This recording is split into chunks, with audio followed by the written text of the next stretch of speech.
Hello दोस्तों, स्वागत है आपका मेरे यूट्यूब चैनल तेजस रेलवे वाला पर, जिसमें हम वाणिज्य विभागीय परीक्षा के लिए 750 ऑब्जेक्टिव टाइप क्वेश्चन की एक सीरीज शुरू किए हैं। जिसमें वाणिज्य विभाग से सीसीटीसी एग्ज़ाम के लिए पूछे जाने वाले सभी क्वेश्चन कवर हो जाएंगे। तो दोस्तों, इस सीरीज में बने रहिए मेरे साथ। और ये सीरीज का 12वां पार्ट होने वाला है। इससे पहले हम 11 पार्ट कवर कर चुके हैं।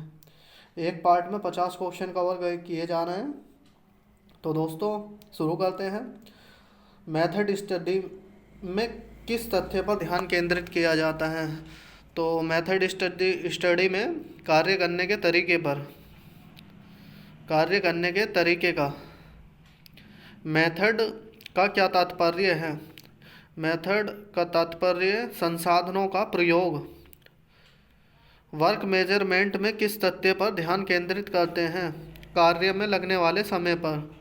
ऑप्शन पहला सही है, कार्य में लगने वाले समय पर। वर्क मेजरमेंट में वर्क मेजरमेंट की कितनी तकनीक हैं? तो वर्क मेजरमेंट की 2 तकनीक हैं। वर्क मेजरमेंट की तकनीक के क्या नाम है? टाइम स्टडी व प्रोडक्शन स्टडी। ऑप्शन दूसरा सही है, दोनों, टाइम स्टडी व प्रोडक्शन स्टडी। टाइम स्टडी में समय मापने के लिए किसका प्रयोग करते हैं? तो स्टॉप वॉच का प्रयोग करते हैं किसी भी टाइम में नापने के लिए। प्रोडक्शन स्टडी में किस तथ्य पर ध्यान केंद्रित करते हैं? प्रोडक्शन स्टडी में माल व सेवाओं के उत्पादन पर। वर्क मेजरमेंट से किस तथ्य का निर्धारण करते हैं? तो वर्क मेजरमेंट से मानक समय का। ऑप्शन पहला। किस जॉब का विश्लेषण किस तकनीक द्वारा किया जाता है? किसी जॉब का विश्लेषण किस तकनीक द्वारा किया जाता है? तो ये किया जाता है प्रोडक्शन स्टडी द्वारा। जॉब एनालिसिस का परिणाम किसको भेजा जाता है? तो ये भेजा जाता है सीपीओ को। कार्य अध्ययन करने के लिए चुनाव की तकनीक को तकनीकी भाषा में क्या कहते हैं? तो इसको कहते हैं टर्म ऑफ रेफरेंस। ऑप्शन पहला सही है। कार्य अध्ययन में तथ्यों को रिकॉर्ड करते समय किस बात का महत्व ज़्यादा है? तो इसमें चार्ट का। कार्य अध्ययन में तथ्यों को रिकॉर्ड करते समय क्या सावधानी रखनी चाहिए? तो कोई पक्षपात ना हो। ऑप्शन पहला। तथ्यों का विश्लेषण करते समय किस तकनीक को अपनाना चाहिए? तो ये प्रश्नात्मक तकनीक को अपनाना चाहिए। तथ्यों का परीक्षण करने के उपरांत नया प्रस्तावित मेथड देने से पहले किस बात का ध्यान रखना चाहिए? तो यहाँ पे तरीके ज़्यादा विकसित हों। ऑप्शन पहला ही सही है। मेथड स्टडी में रिकॉर्डिंग करते समय कितने प्रकार के संकेतों का प्रयोग करते हैं? 2 प्रकार के संकेतों का प्रयोग करते हैं। मेथड स्टडी में प्रयुक्त संकेत कौन से हैं? तो सिंगल व कंबाइंड दोनों के संकेत हैं। रिकॉर्डिंग के समय बनाए जाने वाले चार्ट कितने प्रकार के होते हैं? तो रिकॉर्डिंग के समय बनाए जाने वाले चार्ट 5 प्रकार के होते हैं। वर्क कंटेंट से क्या अभिप्राय है?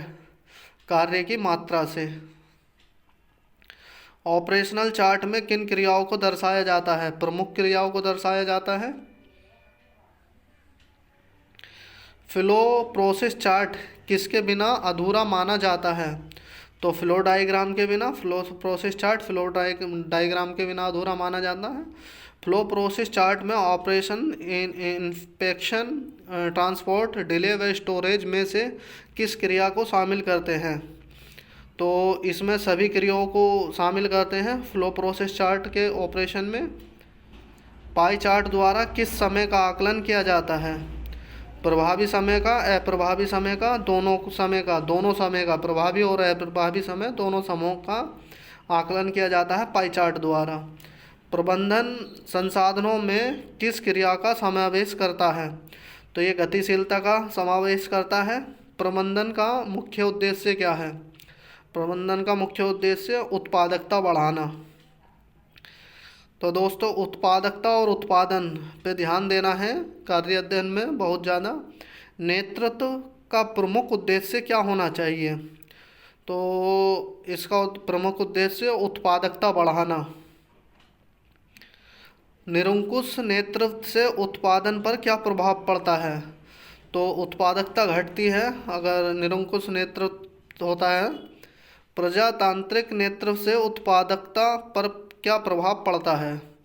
तो इसमें प्रजातांत्रिक में उत्पादकता बढ़ती है। प्रतिष्ठान की सफलता किस तथ्य पर निर्भर है? तो कुशल नेतृत्व पर निर्भर करती है।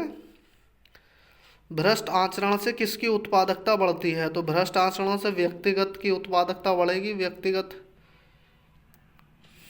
भ्रष्ट आचरण से कर्मचारियों के मनोबल पर क्या प्रभाव पड़ता है? तो भ्रष्ट आचरण से कर्मचारियों पर तनाव बढ़ता है। उत्पादन बढ़ाने में किसकी भूमिका अधिक है? तो इसमें संसाधनों की भूमिका अधिक है। उत्पादकता बढ़ाने में किस तथ्य की भूमिका अधिक है? दुरुपयोग को कम करके। अच्छी योजना में क्या गुण समावेशित होना चाहिए? तो अच्छी योजना कम से कम समय में पूरी होने वाली हो। कार्य की मात्रा का मापन किस में किया जाता है? तो बेसिक वर्क कंटेंट और एक्सेस वर्क कंटेंट दोनों में किया जाता है। लेआउट प्रमुख रूप से कितने प्रकार के होते हैं? तो लेआउट 3 प्रकार के होते हैं। कार्य की एक यूनिट को क्या कहते हैं? एलिमेंट। कार्य मापन में किस तथ्य का समय मापा जाता है? एलिमेंट में लगने वाले समय को। लोकोमोटिव की उत्पादकता बढ़ाने में कौन सा तथ्य महत्वपूर्ण है? तो इंजन ओवर में कमी लाए जाए। वैगनों की उत्पादकता बढ़ाने में कौन सा तथ्य ज़्यादा महत्वपूर्ण है? तो WTR में सुधार करें। वैगनों की उत्पादकता बढ़ाने में WTR में सुधार करें। सिग्नल व इंटरलॉकिंग की उत्पादकता बढ़ाने में कौन सा तथ्य ज़्यादा महत्वपूर्ण है? तो विफलताओं को कम करें यानी फेलियर कम करें। SNT के मामले में ट्रैक की उत्पादकता बढ़ाने में कौन सा तथ्य ज़्यादा महत्वपूर्ण है? तो लाइन क्षमता बढ़ाई जाए। ट्रैक की उत्पादकता के बढ़ाने में लाइन क्षमता बढ़ाई जाए। कोच की उत्पादकता बढ़ाने में कौन सा तथ्य ज़्यादा महत्वपूर्ण है? ज़्यादा यात्री ज़्यादा दूरी तक ढोएं।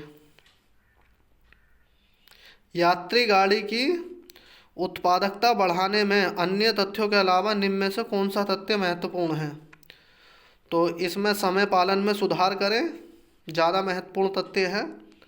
मालगाड़ियों की उत्पादकता बढ़ाने में कौन सा तथ्य महत्वपूर्ण है? तो औसत चाल बढ़ाई जाए मालगाड़ियों के केस में। यात्री गाड़ियों के संचालन की क्षमता मापने का आधार क्या है? तो यह है समय पालन। मालगाड़ियों के संचालन की क्षमता को मापने का आधार क्या है? औसत चाल। मालगाड़ियों के मामले में औसत चाल। प्रतीक्षालय की उत्पादकता बढ़ाने में कौन सा तथ्य महत्वपूर्ण है? नियमित साफ सफाई। प्रबंधन की पारदर्शिता से क्या प्रभाव पड़ता है? प्रबंधन की पारदर्शिता से उत्पादकता बढ़ती है। कार्य की मात्रा में कौन सा तथ्य शामिल होता है? बेसिक वर्क कंटेंट और एक्सेस वर्क कंटेंट दोनों शामिल होते हैं।